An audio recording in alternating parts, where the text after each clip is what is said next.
Hi, this is Neily on Nutrition. I am with Sharon Palmer, author of The Plant-Powered Diet.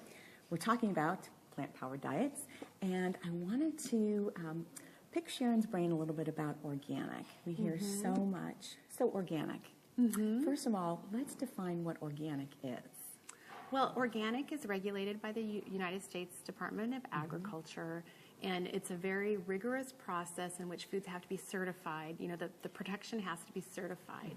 And organic production really means that most synthetic pesticides and fertilizers are not allowed to be used in the production of the crops.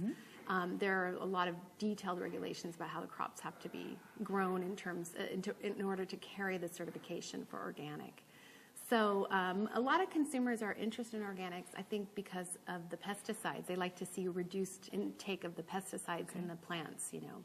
Benefits of going organic. Well, there really are not a lot of clear-cut benefits in terms of the nutritional profile of organic food.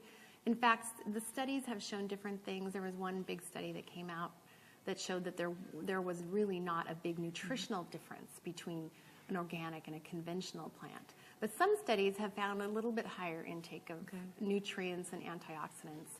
But I think most people who are interested in organics are doing it not for the nutritional value, but really to eat food that's less exposed to pesticides and fertilizers, and they want to support more sustainable agriculture.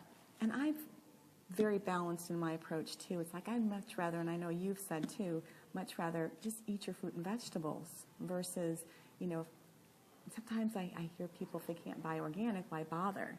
And that's not the message we want to give. We just want, you know, eat those plant foods regardless if cost is an issue. That's exactly true. I mean, my advice is to eat fruits and vegetables first. I mean, if you are avoiding them because you can't afford organics, that is not a good message. We need to be eating more fruits and vegetables. We're not eating enough.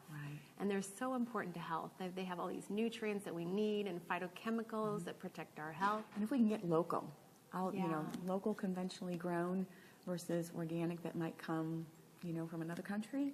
That's another great point, because we should all be eating more close to home when it comes, especially with fruits and vegetables. These are things that we used to produce in our communities.